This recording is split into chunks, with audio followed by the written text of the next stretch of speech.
नमस्कार दोस्तों। आज की इस वक्त की सबसे बड़ी, सबसे अहम और सबसे ऐतिहासिक खबर पर हम आपको सीधे लेकर चल रहे हैं। सवाल सिर्फ इतना नहीं है कि कोई घोषणा होगी या नहीं। सवाल यह है कि क्या 26 जनवरी 2026 का दिन देश के 78 लाख से ज्यादा ईपीएस 95 पेंशन भोगियों की जिंदगी में वो बदलाव लेकर आएगा जिसका इंतजार सालों से किया जा रहा है। क्या इस गणतंत्र दिवस पर आपके बैंक खाते में सिर्फ पेंशन नहीं बल्कि सम्मान की पहली किस्त आएगी? क्या 1,000 रुपये में गुजारा कर रहे बुजुर्गों को 7,500 रुपये के साथ महंगाई भत्ता यानी डीए मिलने वाला है? दिल्ली के सत्ता गलियारों से जो खबरें छनकर सामने आ रही हैं, उन्होंने पूरे देश के पेंशनर्स के बीच हलचल मचा दी है। श्रम मंत्रालय और वित्त मंत्रालय से जुड़ी एक बेहद अहम और बड़ी बैठक अब खत्म हो चुकी है और बैठक के बाद जो संकेत मिले हैं वो सीधे सीधे सरकार के रुख में बदलाव की तरफ इशारा कर रहे हैं। सूत्रों के मुताबिक इस पूरी प्रक्रिया के पीछे जिस एक नाम की सबसे ज्यादा चर्चा हो रही है वो है कमांडर अशोक रावत। कहा जा रहा है कि सालों की तपस्या, लगातार दबाव और देश भर में चले आंदोलनों का असर अब जाकर दिखाई देने लगा है।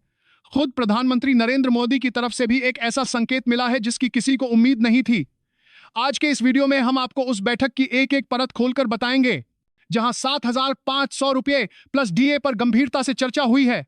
वीडियो को अंत तक जरूर देखिएगा क्योंकि बीच में एक ऐसा मोड़ है, एक ऐसा ट्विस्ट है जो पूरे मामले को बिल्कुल नई दिशा दे देता है। दोस्तों, ईपीएस 95 नेशनल एजुटेशन कमेटी के अध्यक्ष अशोक रावत पिछले कई वर्षों से एक ही मांग को लेकर दिल्ली की सड़कों से लेकर संसद के दरवाजों तक आवाज बुलंद करते आ रहे हैं। मांग साफ है, पेंशन भीख नहीं, अधिकार है। सम्मान की पेंशन चाहिए, हक की पेंशन चाहिए। हाल ही में हुई हाई लेवल कैबिनेट ब्रीफिंग में एक चौंकाने वाला अपडेट सामने आया है। भरोसेमंद सूत्रों का दावा है कि श्रम मंत्री और वित्त मंत्रालय के वरिष्ठ अधिकारियों के बीच एक गुप्त बैठक हुई है। इस बैठक का मुख्य एजेंडा था पेंशनर्स का बढ़ता आक्रोश और 2026 को लेकर सरकार का रोड मैप।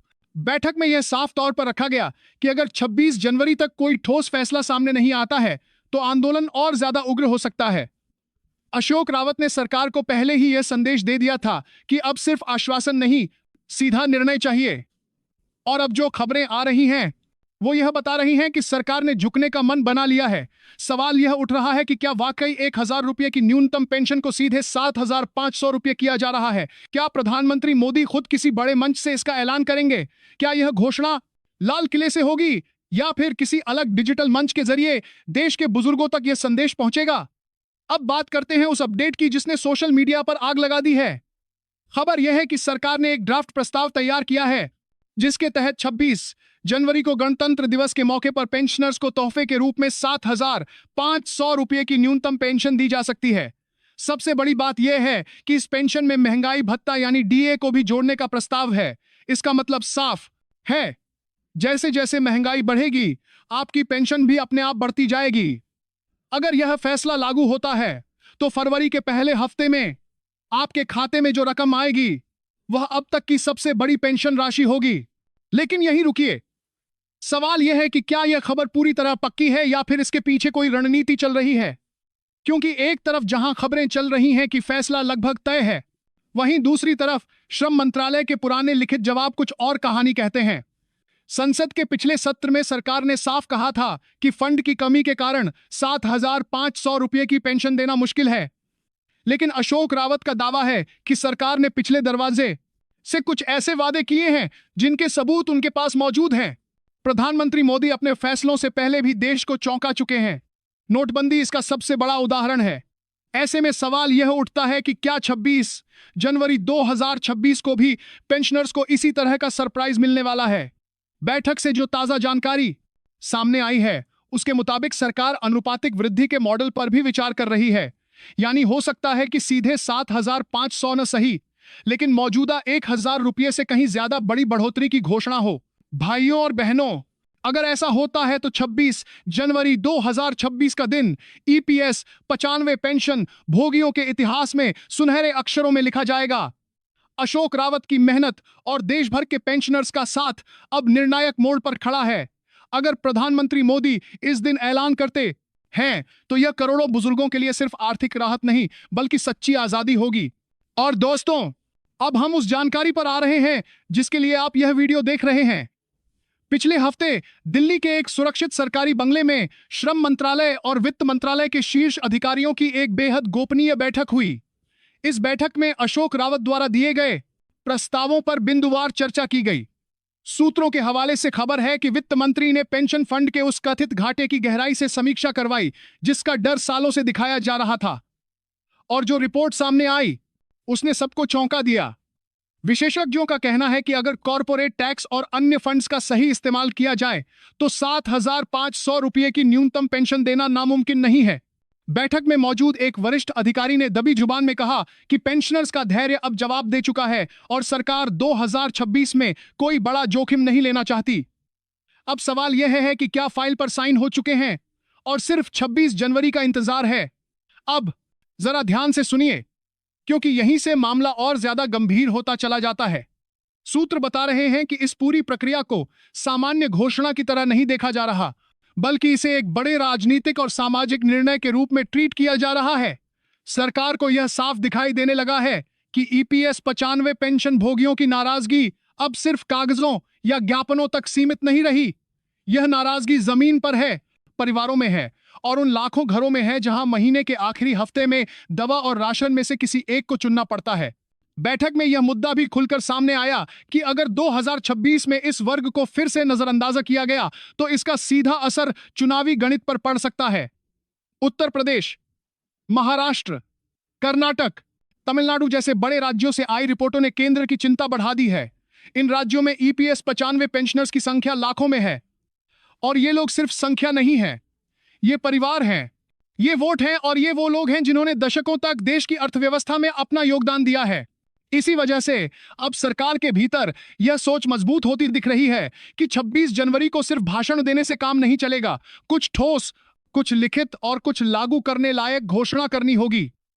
इसी संदर्भ में एक प्रस्ताव यह भी सामने आया है कि इस बार प्रधानमंत्री देश को संबोधित करने के लिए पारंपरिक मंच के बजाय एक विशेष डिजिटल कार्यक्रम का सहारा ले सकते हैं, ताकि सीधा संवाद बुजुर्गों तक पहुंचे और संदेश में कोई भ्रम न रहे।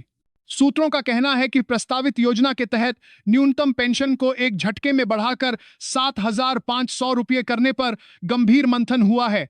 इसके साथ ही महंगाई भत्ता जोड़ने का फॉर्मूला भी लगभग तैयार बताया जा रहा है। अगर मौजूदा डीए दरों को आधार माना जाए तो पेंशन में हर महीने सैकड़ों रुपये का अतिरिक्त लाभ सीधे खाते में जाएगा। इसका मतलब यह है कि आपकी पेंशन अब स्थिर नहीं रहेगी, बल्कि महंगाई के साथ चलती रहेगी। लेकिन कहानी में अभी एक बड़ा मोड़ बाकी है।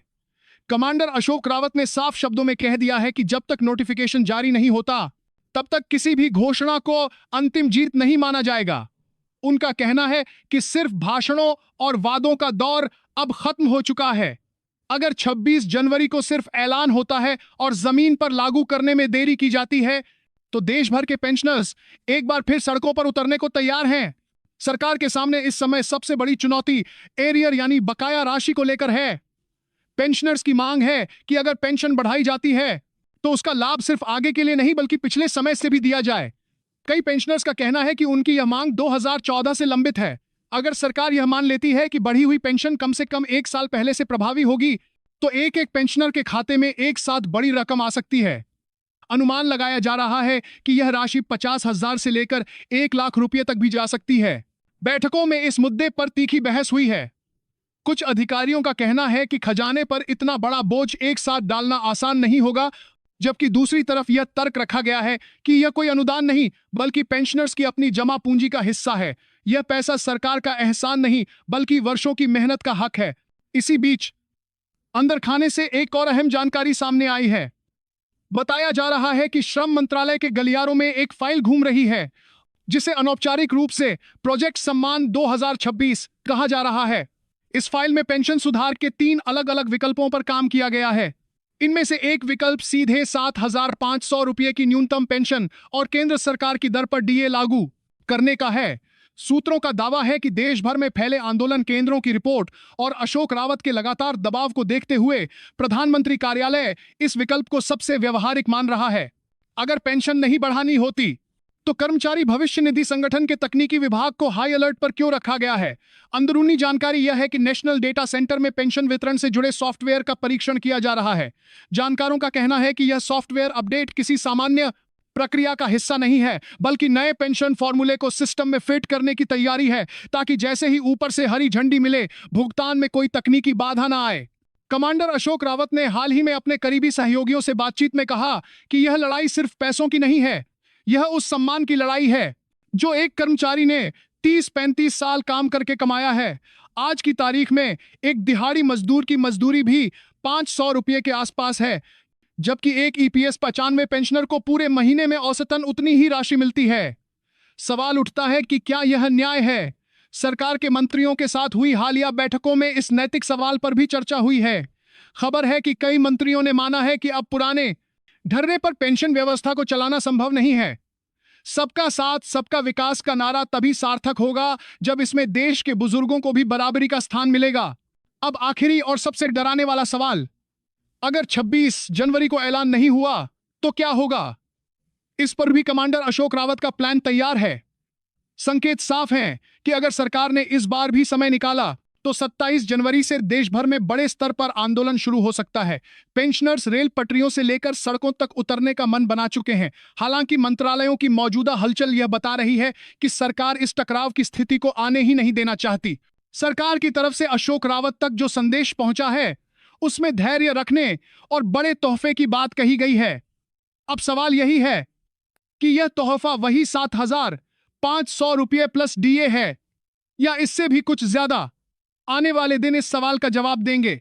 भाइयों और बहनों, यह सिर्फ आंकड़ों की कहानी नहीं है, यह उन लाखों बुजुर्गों की जिंदगी की कहानी है जिन्होंने अपनी पूरी जवानी इस देश को दी और आज भी उम्मीद लगाए बैठे हैं। इसलिए यह जानकारी सिर्फ आपके पास नहीं रहनी चाहिए, इसे हर उस पेंशनर तक पहुंचाइए जो आज भी 1,000 रुपये में अपना घर चलाने को मजबूर है। लड़ाई अब अपने आखिरी पड़ाव पर है और 26 जनवरी 2026 शायद वही दिन हो जब इतिहास नया मोड़ ले, क्योंकि अब बात सिर्फ मंत्रालयों की बैठकों तक सीमित नहीं रही है। अब बात उन फाइलों तक पहुंच चुकी है जो सीधे प्रधानमंत्री कार्यालय तक जाती हैं। अंदरूनी सूत्र यह संकेत दे रहे हैं कि पिछले कुछ दिनों में श्रम मंत्री और वित्त मंत्री को एक नहीं, दो नहीं, बल्कि कई बार प्रधानमंत्री आवास बुलाया गया है। हर बार बातचीत का विषय एक ही रहा है, ईपीएस 95 पेंशनर्स, उनकी मांगे और 26 जनवरी का समय। बताया जा रहा है कि प्रधानमंत्री को एक विस्तृत रिपोर्ट सौंपी गई है जिसमें यह साफ लिखा गया है कि मौजूदा पेंशन व्यवस्था सामाजिक असंतोष को जन्म दे रही है। रिपोर्ट में यह भी दर्ज है कि देश के अलग अलग हिस्सों से मिल रहे फीडबैक सरकार के लिए चेतावनी की तरह है। बुजुर्गों में यह भावना गहराती जा रही है कि उनकी जिंदगी की मेहनत को लगातार नजरअंदाज किया गया है। यही वजह है कि अब इस मुद्दे को केवल वित्तीय बोझ की तरह नहीं, बल्कि सामाजिक जिम्मेदारी की तरह देखा जा रहा है। सूत्रों के मुताबिक प्रधानमंत्री ने भी बैठक में यह सवाल उठाया है कि अगर देश के वरिष्ठ नागरिक सम्मान के साथ नहीं जी पाएंगे तो विकास के दावे अधूरे कैसे नहीं कहलाएंगे। इसी के बाद यह सहमति बनी कि इस बार 26 जनवरी का संदेश सामान्य नहीं होना चाहिए। यह संदेश सीधा, स्पष्ट और भरोसे से भरा होना चाहिए ताकि पेंशनर्स को लगे कि सरकार उनकी बात सुन रही है। अब एक और अहम जानकारी सामने आ रही है। बताया जा रहा है कि बैंकिंग सिस्टम को भी पहले से सतर्क कर दिया गया है। कुछ सरकारी और निजी बैंकों को संकेत दिए गए हैं कि जनवरी महीने की पेंशन प्रोसेसिंग के दौरान अतिरिक्त तैयारियां रखें। इसका मतलब ये निकाला जा रहा है कि अगर घोषणा होती है तो उसे लागू करने में तकनीकी देरी ना हो, पेंशनर्स के खातों में रकम समय पर पहुंचे, यही कोशिश की जा रही है। लेकिन साथ ही सरकार यह भी जानती है कि सिर्फ राशि बढ़ा देना काफी नहीं होगा। एरियर का मुद्दा सबसे बड़ा सिरदर्द बना हुआ है, क्योंकि अगर एरियर को शामिल किया जाता है तो खर्च कई गुना बढ़ सकता है। फिर भी यह तर्क लगातार दिया जा रहा है कि यह पैसा पेंशनर्स का अपना है जो उन्होंने वर्षों तक सिस्टम में जमा किया है। इसीलिए इस पर अंतिम फैसला लेना सरकार के लिए सबसे कठिन लेकिन सबसे जरूरी कदम माना जा रहा है। अशोक रावत इस पूरे घटनाक्रम पर लगातार नजर बनाए हुए हैं। उनके करीबी बताते हैं कि उन्होंने साफ कह दिया है कि इस बार कोई भी आधा अधूरा फैसला स्वीकार नहीं किया जाएगा। उनका मानना है कि अगर सरकार सच में समाधान चाहती है तो उसे एक स्पष्ट नोटिफिकेशन जारी करना होगा जिसमें पेंशन की राशि, डीए का फॉर्मूला और लागू होने की तारीख तीनों साफ साफ लिखे हों। इस बीच पेंशनर्स के बीच उम्मीद और डर दोनों साथ साथ चल रहे हैं। उम्मीद इसलिए कि पहली बार सरकार की तरफ से गंभीरता दिखाई दे रही है, डर इसलिए कि कहीं यह सब फिर से वादों तक ही सीमित न रह जाए। कई बुजुर्गों का कहना है कि उन्होंने पहले भी ऐसे संकेत देखे हैं जो आखिरी वक्त पर बदल गए।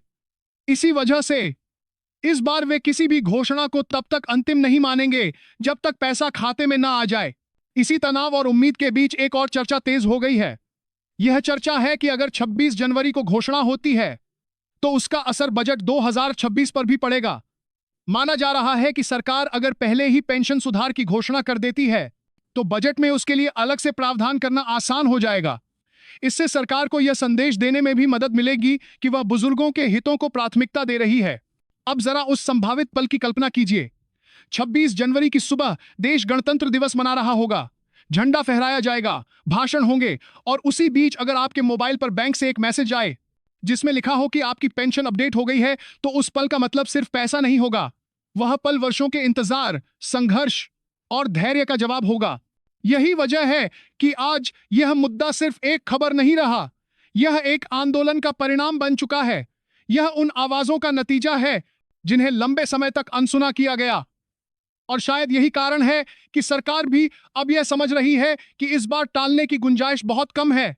तो अब सबकी निगाहें 26 जनवरी 2026 पर टिकी हैं।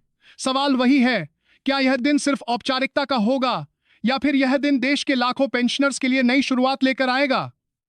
आने वाले दिनों में दिल्ली की हलचल और तेज होगी, बैठकों का दौर और बढ़ेगा और संकेत और साफ होते जाएंगे।